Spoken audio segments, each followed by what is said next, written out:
মৰমৰ ছাত্ৰ-ছাত্ৰীসকল তোমালোক সকলোকে আমাৰ এই চেনেলটোলৈ পুনৰবাৰ স্বাগতম জনাইছোঁ। আজি মই তোমালোকৰ বাবে লৈ আহিছোঁ 5000 MCQ চিৰিজৰ পাৰ্ট 12। পাৰ্ট 12ত প্ৰায় 50টা কুৱেশ্যন আলোচনা কৰা হ'ব। ভিডিঅ'টি শেষলৈকে চাই থাকা। প্ৰশ্ন নম্বৰ 294 আছিল, who was the Congress representative at the second round table conference in London. লণ্ডনত অনুষ্ঠিত দ্বিতীয় ঘূৰণীয়া মেজমেলত কোনে কংগ্ৰেছক এককভাৱে প্ৰতিনিধিত্ব কৰিছিলে? অপশ্যনবিলাক তোমালোকে চোৱা। অপশ্যন এত আছিলে Subhash Chandra Bose, option B Mahatma Gandhi, option C Ras Behari Bose, option number D Jawaharlal Nehru. এই অপশ্যনকেইটাৰ ভিতৰত শুদ্ধ উত্তৰ কোনটো হ'ব? এই অপশ্যনকেইটাৰ ভিতৰত শুদ্ধ উত্তৰটি হৈছে অপশ্যন নম্বৰ বিত থকাটো মহাত্মা গান্ধী। লণ্ডনত অনুষ্ঠিত দ্বিতীয় ঘূৰণীয়া মেজমেলত কংগ্ৰেছক এককভাৱে প্ৰতিনিধিত্ব কৰিছিল জাতিৰ পিতা মহাত্মা গান্ধীয়ে। এতিয়া চাওঁ আহা আমি নেক্সট প্ৰশ্নটো, প্ৰশ্ন নম্বৰ 295। প্ৰশ্নটো আছিল, who was hanged along with Maniram Dewan. Maniram দেৱানৰ লগত আৰু কাক ফাঁচি দিয়া হৈছিল? অপশ্যন আছিলে A Kandarpeswar Singha, B Dutiram Barua, C Piyali Barua, D Piyali Phukan. অপশ্যনবিলাকৰ ভিতৰত শুদ্ধ উত্তৰটি হৈছে অপশ্যন নম্বৰ চিত থকাটো পিয়লি বৰুৱা। মণিৰাম দেৱানৰ লগত পিয়লি বৰুৱাকো একেলগে ফাঁচি দিয়া হৈছিল। তোমালোকে কমেণ্ট ছেকশ্যনত জনাবাচোন মণিৰাম দেৱানৰ লগত পিয়লি বৰুৱাক কোনখন কাৰাগাৰত বা ক'ত ফাঁচি দিয়া হৈছিলে। কুৱেশ্যনটো চোৱা 296। The British took the state of Jaintia under its control in. ইংৰাজী জয়ন্তীয়া ৰাজ্য নিজৰ দখললৈ কোন চনত আনিছিল? অপশ্যন এত আছিলে 1935 1935 চন, অপশ্যন বি 1857 চন, অপশ্যন চি 1835 চন আৰু অপশ্যন নম্বৰ ডিত আছিলে 1930 চন। এই অপশ্যনকেইটাৰ ভিতৰত শুদ্ধ যিটো উত্তৰ সেয়া হ'ব অপশ্যন নম্বৰ চিত থকাটো 1835 চনত ইংৰাজে জয়ন্তীয়া ৰাজ্য নিজৰ দখললৈ আনিছিল। অৰ্থাৎ যেতিয়া ইংৰাজসকলে শাসন কৰি আছিল তেতিয়া ইংৰাজসকলে জয়ন্তীয়া ৰজাক ৰাজ্য শাসন কৰিবলৈ দিছিল জয়ন্তীয়া ৰাজ্য, কিন্তু তাৰ পিছত 1835 চনত আকৌ নিজৰ দখললৈ আকৌ ইংৰাজে আনিছিলে। নেক্সট প্ৰশ্নটো চোৱা, প্ৰশ্ন নম্বৰ 297। প্ৰশ্নটো আছিলে এনেকুৱা ধৰণৰ, the Assam association was formed in. Assam association কোন চনত গঠন হৈছিল? অপশ্যন এত আছিলে 1885 AD 1885 খ্ৰীষ্টাব্দত, অপশ্যন বি 1886 খ্ৰীষ্টাব্দত, অপশ্যন চি 1903 খ্ৰীষ্টাব্দত আৰু অপশ্যন নম্বৰ ডিত আছিলে 1930 খ্ৰীষ্টাব্দত। এই অপশ্যনবিলাকৰ ভিতৰত শুদ্ধ উত্তৰ কোনটো হ'ব? ভিডিঅ'টি প'ষ্ট কৰি কমেণ্ট ছেকশ্যনত জনোৱা আৰু নিজে তোমালোকে কিমান পঢ়িছা তোমালোকে চেষ্টা কৰা কিমান পঢ়িছা, ঠিক আছে।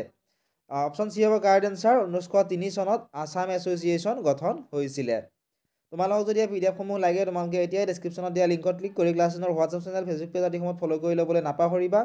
লগতে আমাৰ পেইড গ্ৰুপো আছে, যদি তোমালোকে তাত জইন কৰা নাই জইন কৰি ল'ব পৰা। কম পইচাত তোমালোকে সকলোখিনি নোটছ তাত তোমালোকে পাবা। প্ৰশ্ন number 298। Who was the author of Arthashastra. অৰ্থশাস্ত্ৰৰ লিখক কোন আছিলে? অপশ্যন এত আছিলে কালিদাস, অপশ্যন বিত আছিলে কৌটিল্য, অপশ্যন চিত আছিলে মাধৱাচাৰ্য আৰু অপশ্যন নম্বৰ ডিত আছিলে ৰাজতৰংগিনী। অৰ্থশাস্ত্ৰৰ যিখন আছিলে অৰ্থশাস্ত্ৰৰ লিখক কোন আছিলে আমাক প্ৰশ্নটোত সুধিছে। গতিকে অৰ্থশাস্ত্ৰৰ লিখক আছিলে কৌটিল্য, অপশ্যন বি হ'ব কাৰেক্ট এনচাৰ। এতিয়া চাওঁ আহা আমি নেক্সট প্ৰশ্নটো 299 নম্বৰ। প্ৰশ্নটো আছিল, ইণ্টাৰনেশ্যনেল য়োগা দিৱস ইজ অবজাৰ্ভড অন। আন্তঃৰাষ্ট্ৰীয় যোগ দিৱস হিচাপে কোনদিনা পালন কৰা হয় সুধিছে। অপশ্যনবিলাক চোৱা। এত আছিলে 22 ডিচেম্বৰ, বিত আছিলে 21 June, option C 22 June, option number D 21 July. অপশ্যনবিলাকৰ ভিতৰত শুদ্ধ যিটো উত্তৰ সেয়া হৈছে অপশ্যন নম্বৰ বিত থকাটো 21 জুন তাৰিখে আন্তঃৰাষ্ট্ৰীয় যোগ দিৱস পালন কৰা হয়। এতিয়া চাওঁ আহা আমি প্ৰশ্ন নম্বৰ 300। প্ৰশ্নটো আছিল, which one of the following resource is a non renewable resource. তলত উল্লেখ কৰা কোনটো অনবীকৰণযোগ্য? অপশ্যনবিলাক আছিল এ ফৰেষ্ট অৰ্থাৎ অৰণ্য, বিত আছিলে ক্ৰপছ শস্য, চিত আছিলে ৱাটাৰ অৰ্থাৎ পানী, ডিত আছিলে নেচাৰেল গেছ অৰ্থাৎ প্ৰাকৃতিক গেছ। এই অপশ্যনবিলাকৰ ভিতৰত শুদ্ধ যিটো উত্তৰ সেয়া হৈছে অপশ্যন নম্বৰ ডিত থকাটো নেচাৰেল গেছ হৈছে অনবীকৰণযোগ্য সম্পদ। কাৰণ প্ৰাকৃতিক গেছসমূহ যদি আমি বহুত বেছি পৰিমাণে ব্যৱহাৰ কৰি থাকোঁ এটা সময়ত নোহোৱা হৈ যাব, অৰ্থাৎ ভৱিষ্যত প্ৰজন্মৰ কাৰণে নোহোৱা হৈ যাব। গতিকে এইটো কি হ'ব? অনবীকৰণযোগ্য সম্পদ হ'ব। বাকী ইয়াতে থকা অৰণ্য শস্য আৰু পানী এইটো নৱীকৰণযোগ্য সম্পদৰ অন্তৰ্ভুক্ত। নেক্সট আমি চাওঁ আহা কুৱেশ্যন নম্বৰ 301। কুৱেশ্যনটো আছিল, which of the following is not a characteristic of resources is. তলৰ কোনটো সম্পদৰ বৈশিষ্ট্য নহয় সুধিছে। অপশ্যন আছিলে এ ইউটিলিটি উপযোগিতা, অপশ্যন বি ফাংচনেলিটি কাৰ্যকাৰিতা, অপশ্যন চি এভেইলেবিলিটি পৰ্যাপ্ততা, অপশ্যন নম্বৰ ডি চেঞ্চিভিটি অৰ্থাৎ পৰিৱৰ্তনশীলতা। এইকেইটাৰ ভিতৰত কোনটো সম্পদৰ বৈশিষ্ট্য নহয় সুধিছে। যে সম্পদৰ বৈশিষ্ট্য নহয় পৰ্যাপ্ততা, অপশ্যন চি হ'ব কাৰেক্ট এনচাৰ। নেক্সট আমি চাওঁ হা প্ৰশ্ন নম্বৰ 302 প্ৰশ্নটো আছিল the oxygen content in the atmosphere is বায়ুমণ্ডলত অক্সিজেনৰ পৰিমাণ কিমান সুধিছে অপশ্যন এত আছিলে 78.08%, option B 20.94%, option number C 0.93%, option number D 0.035%।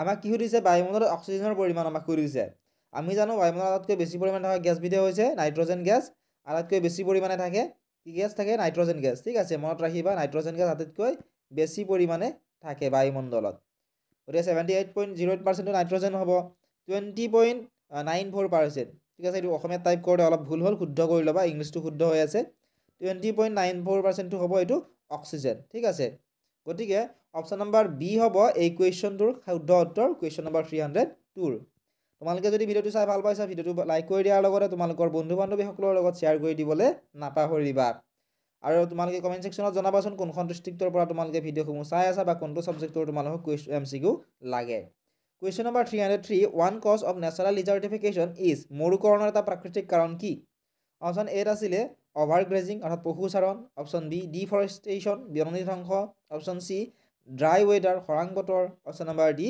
Agriculture অৰ্থাৎ কৃষি কাৰ্য আমাক কি সুধিছে মৰুকৰণৰ এটা প্ৰাকৃতিক কাৰণ কি সুধিছে মৰুকৰণৰ এটা প্ৰাকৃতিক কাৰণ হৈছে খৰাং বতৰৰ ফলত কি হয় বহুদিন ধৰি যেতিয়া খৰাং বতৰৰ ফলত বৰষুণ নোহোৱাৰ ফলতো কি হয় মৰুকৰণ হয় গতিকে এইটো এটা মৰুকৰণৰ প্ৰাকৃতিক কাৰণ হ'ব এতিয়া চাওঁ আমি 304 নম্বৰ প্ৰশ্নটো আছিল which is the smallest continent of the world পৃথিৱীৰ আটাইতকৈ ক্ষুদ্ৰ মহাদেশ কোনখন অপশ্যন আছিলে A Europe B Asia C North America ডিত আছিলে ওচেনিয়া আমাক প্ৰশ্নত কি সুধিছে যে পৃথিৱীৰ আটাইতকৈ ক্ষুদ্ৰ মহাদেশ কোনখন আটাইতকৈ সৰু মহাদেশ কোনখন পৃথিৱীৰ আটাইতকৈ সৰু মহাদেশখন হৈছে ওচেনিয়া অপশ্যন নম্বৰ ডি হ'ব এই প্ৰশ্নটোৰ শুদ্ধ উত্তৰ নেক্সট প্ৰশ্ন চোৱা 305 নম্বৰ প্ৰশ্নটো আছিল যে which continent lies to the east of Europe কোনখন মহাদেশ ইউৰোপ মহাদেশৰ পূব প্ৰান্তত অৱস্থিত অপশ্যন এত আছিলে এছিয়া মহাদেশ অপশ্যন বি নৰ্থ আমেৰিকা অৰ্থাৎ উত্তৰ America option C Africa option number ডিত আছিলে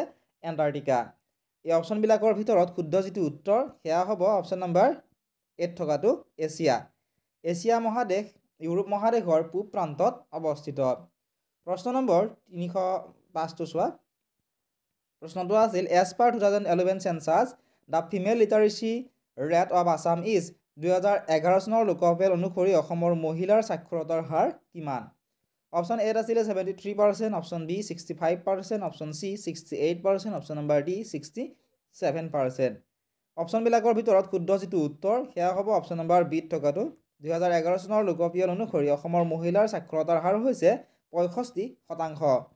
প্ৰশ্ন নম্বৰ 306টো চোৱা প্ৰশ্নটো আছিলে the president of the first meeting of constituent assembly was সংবিধান সভাৰ প্ৰথম বৈঠকৰ সভাপতিজনৰ নাম কি আছিলে অপশ্যন এত আছিলে ডক্টৰ ৰাজেন্দ্ৰ প্ৰসাদ অপশ্যন বিত আছিলে doctor BR. Ambedkar option C KM. Munshi option number D doctor Sachchidananda Sinha আমাক প্ৰশ্নত কি সুধিছে যে সংবিধান সভাৰ প্ৰথম বৈঠকৰ সভাপতিজন কোন আছিল তো সংবিধান সভাৰ প্ৰথম বৈঠকৰ সভাপতিজন আছিলে doctor Sachchidananda Sinha option D হ'ব কাৰেক্ট আনচাৰ এতিয়া আমি চাওঁ আহা প্ৰশ্ন নম্বৰ 307 প্ৰশ্নটো আছিল the number of permanent members of the security council is নিৰাপত্তা পৰিষদৰ স্থায়ী সদস্যৰ সংখ্যা আমাক সুধিছে অপশ্যন এত আছিলে 3খন অপশ্যন বিত আছিলে 4খন অপশ্যন চিত আছিলে 5খন অপশ্যন নম্বৰ ডিত আছিলে 6খন এই অপশ্যনবিলাকৰ ভিতৰত শুদ্ধ যিটো উত্তৰ সেয়া হ'ব অপশ্যন নম্বৰ চিত থকাটো 5খন নিৰাপত্তা পৰিষদৰ স্থায়ী সদস্যৰ সংখ্যা হৈছে 5খন নেক্সট প্ৰশ্নটো চোৱা 308 নম্বৰ প্ৰশ্নটো the headquarters of NABARD is in নাবাৰ্ডৰ যিটো মুখ্য কাৰ্যালয় বা হেডকোৱাৰ্টাৰ এইটো ক'ত অৱস্থিত সুধিছে অপশ্যন এত আছিলে মুম্বাই অপশ্যন বিত আছিলে Lucknow option C Kolkata option number D new Delhi এই অপশ্যনবিলাকৰ ভিতৰত শুদ্ধ যিটো উত্তৰ সেয়া হ'ব অপশ্যন নম্বৰ এত থকাটো মুম্বাই নাবাৰ্ডৰ যিটো মুখ্য কাৰ্যালয় এইটো মুম্বাইত অৱস্থিত এতিয়া চাওঁ আহা আমি প্ৰশ্ন নম্বৰ 309 প্ৰশ্নটো আছিলে during the Swadeshi movement who compose the song বাঙালীৰ প্ৰাণ বাঙালীৰ মন এক হওক হে ভগৱান স্বদেশী আন্দোলনৰ সময়ত বাঙালীৰ প্ৰাণ বাঙালীৰ মন এক হওক হে ভগৱান এই গীতটি কোনে ৰচনা কৰিছিল অপশ্যন এত আছিলে Bankim Chandra Chatterjee option B Rabindranath Thakur option C Mohammad Iqbal option number D Abanindra Nath Thakur এই অপশ্যনবিলাকৰ ভিতৰত শুদ্ধ উত্তৰটি হৈছে অপশ্যন নম্বৰ বিত থকাটো স্বদেশী আন্দোলনৰ সময়ত বাঙালীৰ প্ৰাণ বাঙালীৰ মন এক হওঁক হে ভগৱান গীতটি ৰবীন্দ্ৰনাথ ঠাকুৰে ৰচনা কৰিছিলে। নেক্সট চোৱা তোমালোকে কুৱেশ্যন নম্বৰ 310 কুৱেশ্যনটো আছিল which one of the program is not a part of Swadeshi movement. তলৰ কোনটো স্বদেশী আন্দোলনৰ কাৰ্যসূচীৰ অংশ নহয়। অপশ্যন এত আছিলে স্বদেশী, অপশ্যন বিত আছিলে বয়কট, অপশ্যন চিত আছিলে নেশ্যনেল এডুকেশ্যন অৰ্থাৎ জাতীয় শিক্ষা, অপশ্যন নম্বৰ ডিত আছিলে সত্যাগ্ৰহ। এই অপশ্যনবিলাকৰ ভিতৰত শুদ্ধ যিটো উত্তৰ সেয়া হ'ব অপশ্যন নম্বৰ ডিত থকাটো সত্যাগ্ৰহ।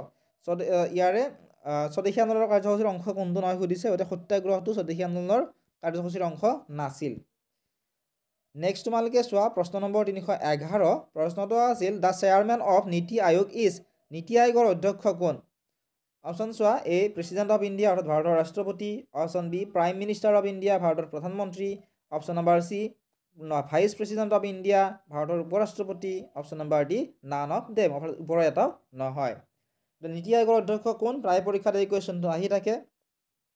কুৱেশ্যনটিৰ কাৰেক্ট এনচাৰ অপশ্যন বিটো হ'ব প্ৰাইম মিনিষ্টাৰ অফ ইণ্ডিয়া হৈছে নীতি আয়োগৰ অধ্যক্ষ অৰ্থাৎ ভাৰতৰ প্ৰধানমন্ত্ৰী নীতি আয়োগৰ অধ্যক্ষ। প্ৰশ্ন নম্বৰ 312। তলৰ কোনবিধ অনবীকৰণযোগ্য সম্পদ? Which of the following is a non renewable resource? Option চোৱা এত আছিলে পানী, বিত আছিলে বায়ু, চিত আছিলে শস্য, ডিত আছিলে কয়লা। আমাক প্ৰশ্নত কি সুধিছে যে তলৰ কোনবিধ অনবীকৰণযোগ্য সম্পদ? কেইটামান প্ৰশ্নৰ আগত আমি এনেকুৱা ধৰণৰ এটা কুৱেশ্যন আলোচনা কৰিছিলোঁ। এতিয়া ইয়াতে থকা কি হ'ব? কয়লা হ'ব কাৰেক্ট এনচাৰ। কয়লা হৈছে অনবীকৰণযোগ্য সম্পদ। ঠিক আছে, নেক্সট প্ৰশ্ন চোৱা 313 নম্বৰ প্ৰশ্নটো। 1905 চনৰ কোন তাৰিখে বংগ বিভাজন কাৰ্যকৰী হৈছিল?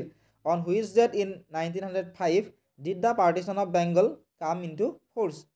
অপশ্যন চোৱা এত আছিলে 10 ছেপ্টেম্বৰ, বিত আছিলে 19 জুলাই, চিত আছিলে 16 অক্টোবৰ, ডিত আছিলে 15 আগষ্ট। গতিকে 1905 চনৰ কোন তাৰিখে বংগ বিভাজন আঁচনিখন কাৰ্যকৰী হৈছিল? 1905 চনৰ 16 অক্টোবৰ তাৰিখে বংগ বিভাজন আঁচনিখন কাৰ্যকৰী হৈছিলে। নেক্সট চোৱা কুৱেশ্যন নম্বৰ 314টো। বহুত বেছি ইম্পৰ্টেণ্ট হয় এই কুৱেশ্যন কেইটা, তোমালোকে ভালদৰে মনোযোগ দি চাবা। কোনটো আন্দোলনৰ সময়ছোৱাত গান্ধীজীয়ে কৰিম কিম্বা মৰিম শ্লোগানটো দিছিল? During the course of which movement did Gandhi give the slogan do or die? Option চোৱা এত আছিলে আইন অমান্য আন্দোলন, বি অসহযোগ আন্দোলন, চি ভাৰতেক আন্দোলন, ডিত আছিলে খিলাফত আন্দোলন।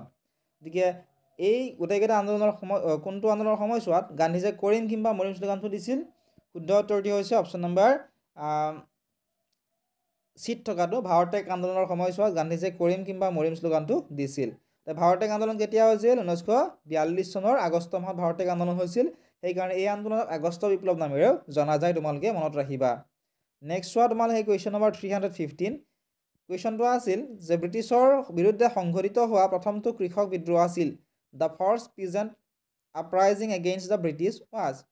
অপশ্যন চোৱা এ ফুলগুৰি ধাৱা, বি ৰঙিয়াৰ কৃষক বিদ্ৰোহ, চি লাচিমাৰ কৃষক বিদ্ৰোহ, ডিত আছিলে পথৰুঘাটৰ কৃষক বিদ্ৰোহ।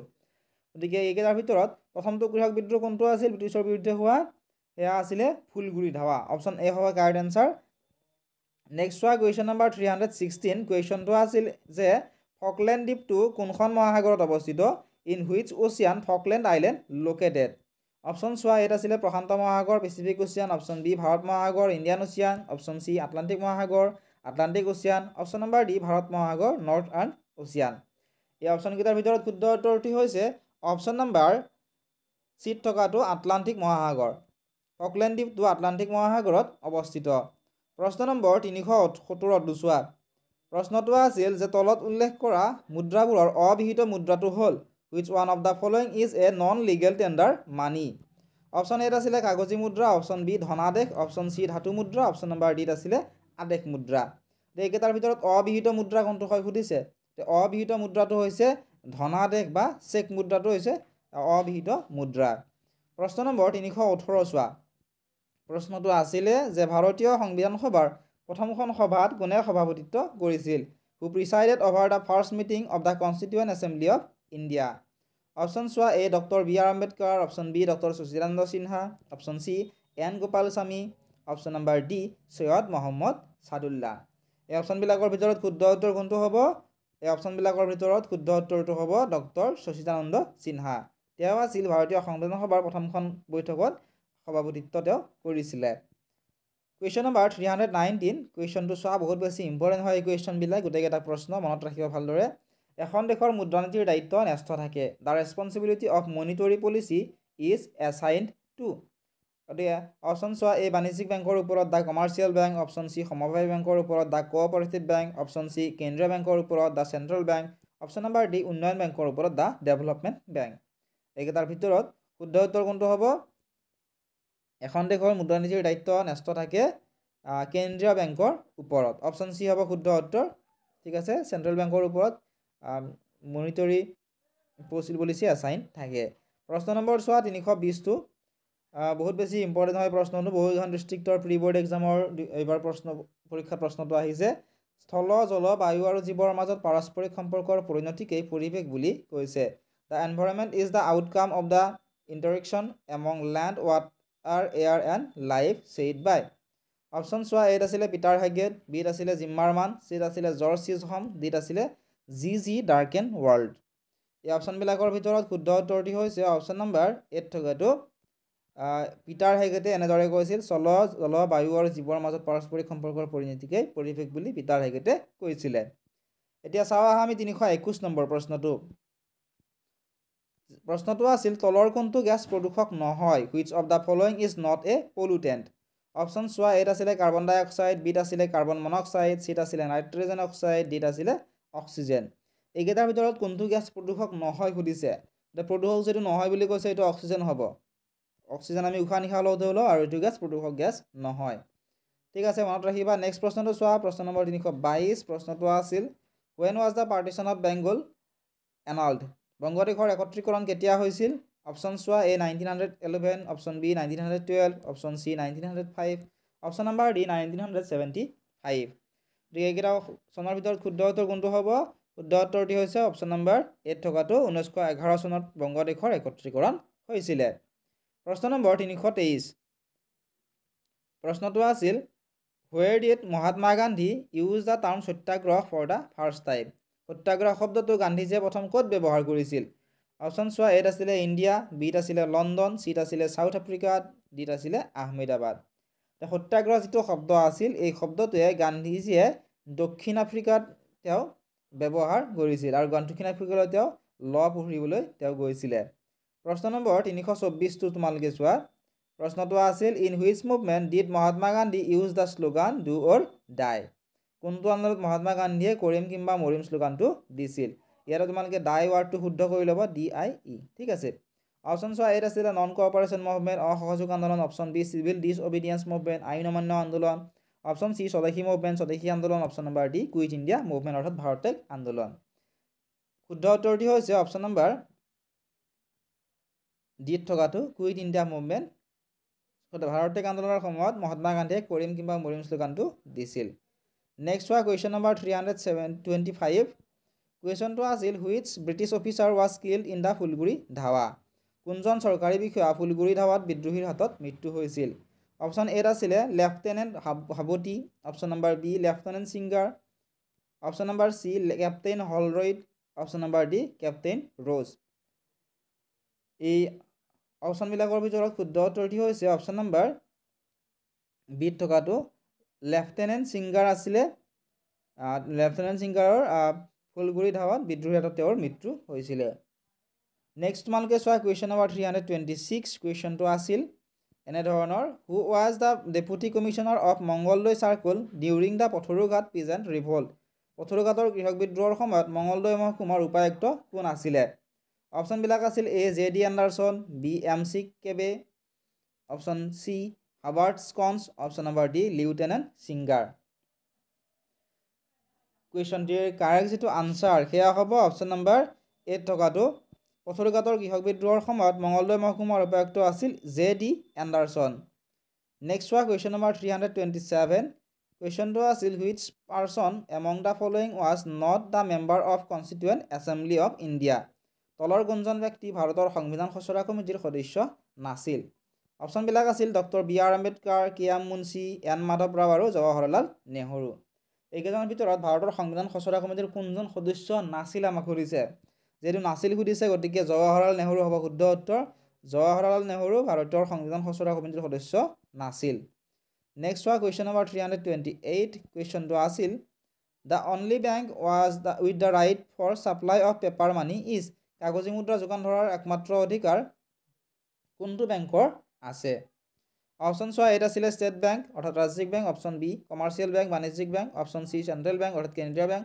Option number D world bank অৰ্থাৎ বিশ্ব বেংক এই অপশ্যনবিলাকৰ ভিতৰত শুদ্ধ যিটো উত্তৰ সেয়া হ'ব অপশ্যন নম্বৰ চিত থকাটো চেণ্ট্ৰেল বেংক কাগজী মুদ্ৰা যোগান ধৰাৰ একমাত্ৰ অধিকাৰ চেণ্ট্ৰেল বেংকৰ আছে নেক্সট চোৱা কুৱেশ্যন নম্বৰ 329 কুৱেশ্যনটো আছিল নীতি আয়োগ ৱাজ এষ্টাব্লিছড ইন নীতি আয়োগ কেতিয়া গঠন হৈছিল অপশ্যন এ আছিলে 2015 option B 2017 option C 2014 option number D 2016 কুৱেশ্যনটিৰ কাৰেক্ট যিটো আনচাৰ সেয়া হ'ব অপশ্যন নম্বৰ চিত থকাটো 2014 চনত নীতি আয়োগ এষ্টাব্লিছ কৰা হৈছিল বা গঠন হৈছিলে কুৱেশ্যন নম্বৰ 332 চোৱা কুৱেশ্যনটো আছিল which person among the following is not among the Trimurti of Jonaki era তলৰ কোনজন ব্যক্তি জোনাকী যুগৰ ত্ৰিমূৰ্তি নহয় সুধিছে অপশ্যনবিলাক আছিলে হেমচন্দ্ৰ গোস্বামী হেমচন্দ্ৰ বৰুৱা লক্ষ্মীনাথ বেজবৰুৱা আৰু চন্দ্ৰ কুমাৰ আগৰৱালা এইকেইজনৰ ভিতৰত জোনাকী যুগৰ কোনজন ত্ৰিমূৰ্তি নহয় সুধিছে গতিকে জোনাকী যুগৰ ত্ৰিমূৰ্তি কোন কোন আছিলে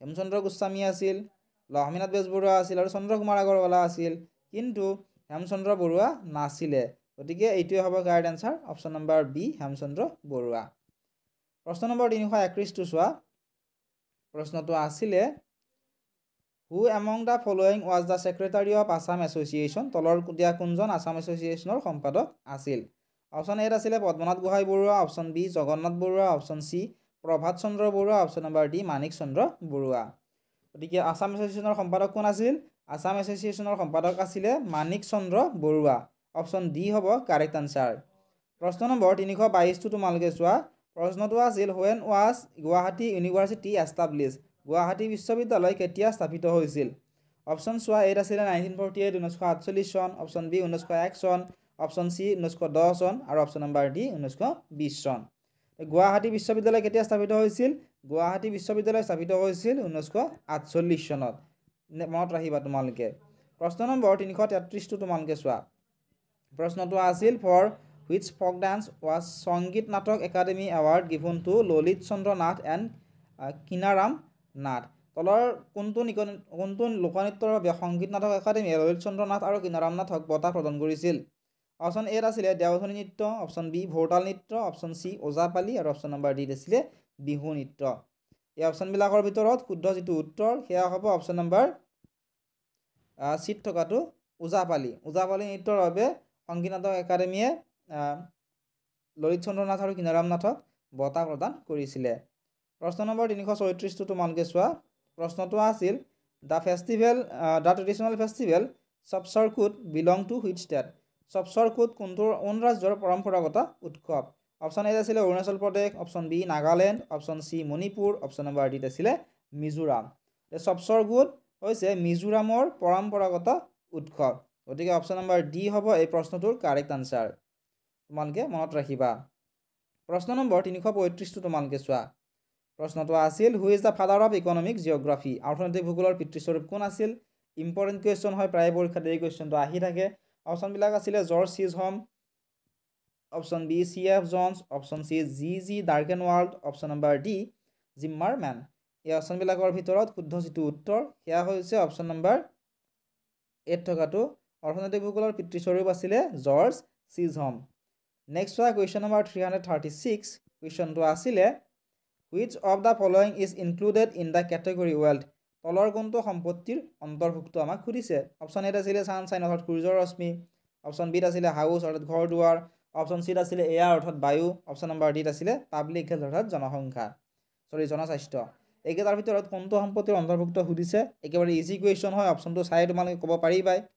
ঘৰ দুৱাৰ হৈছে সম্পত্তিৰ অন্তৰ্ভুক্ত এইকেইটা সম্পত্তিৰ অন্তৰ্ভুক্ত নহয় নেক্সট তোমালোকে চোৱা কুৱেশ্যন নম্বৰ 337 কুৱেশ্যনটো আছিল most abundant gas in the atmosphere is বায়ুমণ্ডলত আটাইতকৈ বেছি পৰিমাণে পোৱা গেছবিধৰ নাম কি আমাক সুধিছে অপশ্যন এ আছিলে nitrogen option B oxygen option C hydrogen option number D carbon ডাই অক্সাইড বায়ুমণ্ডলত আটাইতকৈ বেছি পৰিমাণে পোৱা গেছবিধ হৈছে নাইট্ৰজেন গেছ এই নাইট্ৰজেন গেছ বায়ুমণ্ডলত কিমান পাৰ্চেণ্ট থাকে 78.08% নাইট্ৰজেন গেছ থাকে কেতিয়াবা পৰীক্ষাত ডিৰেক্টলি তোমালোকক 78% বুলি দিয়া থাকিব যদি এনেকৈ দৰে থাকে সেইটোৱে হ'ব কাৰেক্ট আনসাৰ নেক্সট তোমালোকে চোৱা প্ৰশ্ন নম্বৰ 338 প্ৰশ্নটো আছিল এনে ধৰণৰ the total land area of Asia is Asia মহাদেশৰ মাটিকালি কিমান আমাক সুধিছে অপশ্যনবিলাক তোমালোকে চোৱা আৰু অপশ্যনবিলাকৰ ভিতৰত শুদ্ধ উত্তৰ কোনটো হ'ব তোমালোকে কমেণ্ট ছেকশ্যনত জনোৱা ঠিক আছে নোৱাৰিলে কমেণ্ট ছেকশ্যন চেক কৰিবা তাত তোমালোকে মই আনসাৰটো দি দিম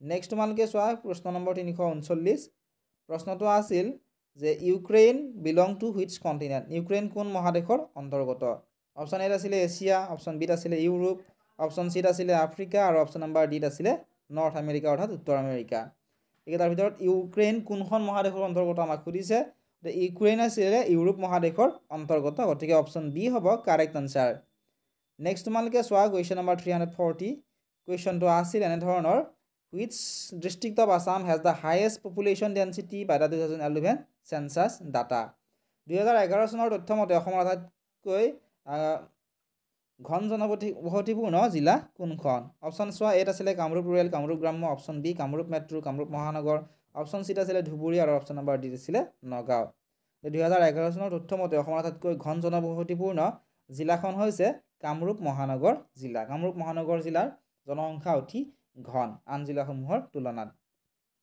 প্ৰশ্ন নম্বৰ 341 তোমালোকে চোৱা প্ৰশ্নটো আছিল the second largest tribe of Assam is অসমৰ দ্বিতীয় বৃহত্তম জনজাতিটো কি অপশ্যন চোৱা এ বড়ো দিছিলে বিত দিছিলে কাৰ্বি চিত দিছিলে মিচিং ডিত দিছিলে ৰাভা বহুতে ইয়াৰ উত্তৰটো বড়ো লিখি থৈ আহে বড়ো হৈছে প্ৰথম বৃহত্তম জনজাতি ঠিক আছে তোমালোকে মনত ৰাখিবা ভুল নকৰিবা পৰীক্ষাত তোমালোকে প্ৰথম সোধে নে দ্বিতীয় সোধে ঠিক আছে ফাৰ্ষ্ট সোধে নে ছেকেণ্ড সোধে তোমালোকে প্ৰশ্নটো ধুনীয়াকৈ চাবা যেহেতু আমাক ইয়াত দ্বিতীয়টো সুধিছে গতিকে দ্বিতীয় যেহেতু সুধিছে আমাক কি হ'ব শুদ্ধ উত্তৰ মিচিং হ'ব কাৰেক্ট আনসাৰ ঠিক আছে